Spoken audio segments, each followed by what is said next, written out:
ഓണസദ്യ വിഭവങ്ങളിൽ ഒഴിച്ചുകൂടാൻ പറ്റാത്ത ഒന്നാണ് മാങ്ങാച്ചാറ്. അപ്പോഴും നമുക്ക് തയ്യാറാക്കാം.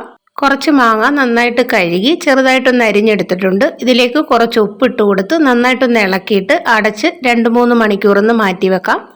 അതിനുശേഷം ചൂടായ ചട്ടിയിലേക്ക് നല്ലെണ്ണ ഒഴിച്ചു കൊടുക്കാം. നല്ലെണ്ണ ചൂടായി വരുമ്പോൾ 1 സ്പൂൺ കടുക് ഇട്ട് കൊടുത്ത് ഒന്ന് പൊട്ടി വരുമ്പോഴത്തേക്ക് ചെറുതായിട്ട് അരിഞ്ഞ ഇഞ്ചിയും വെളുത്തുള്ളിയും പച്ചമുളകും ഇട്ട് കൊടുത്ത് നന്നായിട്ടൊന്ന് ഇളക്കി കൊടുത്തിട്ട് ഇതിലേക്ക് വറ്റൽമുളക് കട്ട് ചെയ്തതും കുറച്ച് കറിവേപ്പിലയും കൂടി ഇട്ട് കൊടുത്ത് വീണ്ടും നന്നായിട്ട് ഇളക്കി കൊടുത്ത് ഒരു ലൈറ്റ് ഗോൾഡ് നിറമാകുമ്പോഴത്തേക്ക് 3 സ്പൂൺ മിക്സഡ് പിരിയൻ മുളക് പൊടിയും 1/4 സ്പൂൺ മഞ്ഞൾപ്പൊടിയും 1/4 സ്പൂൺ ഉലുവാപ്പൊടിയും 3/4 സ്പൂൺ കായപ്പൊടിയും കൂടി ഇട്ട് കൊടുത്ത് പച്ചമണം മാറുന്നിടം വരെ ഇളക്കി കൊടുക്കാം. ഇനി ഇതിലേക്ക് 1 കപ്പ് ചൂടുവെള്ളവും വറുത്ത് ക്രഷ് ചെയ്തെടുത്ത 1 സ്പൂൺ കടുകും 1/2 സ്പൂൺ ഉപ്പും കൂടി ഇട്ട് കൊടുത്ത് നന്നായിട്ട് ഇളക്കി കൊടുത്ത് നല്ലതുപോലെ തിളച്ച് കുറുകി വരുമ്പോൾ ലോ ഫ്ലെയിമിൽ വെച്ചിട്ട് നേരത്തെ അരിഞ്ഞു മാറ്റി വെച്ച മാങ്ങയിൽ നിന്ന് നന്നായിട്ട് വെള്ളം ഊറ്റിക്കളഞ്ഞിട്ട് തിളച്ച് വന്ന അരപ്പിലേക്ക് ഇട്ട് കൊടുത്ത് ലോ ഫ്ലെയിമിൽ വെച്ചിട്ട് ജസ്റ്റ് മൊത്തത്തിലൊന്ന് ഇളക്കി കൊടുത്തിട്ട് ഫ്ലെയിം ഓഫ് ആക്കാം. അല്ലെങ്കിൽ മാങ്ങ വെന്ത് പോകും. അപ്പോൾ നമ്മുടെ മാങ്ങാച്ചാർ ഇവിടെ തയ്യാറായിട്ടുണ്ട്.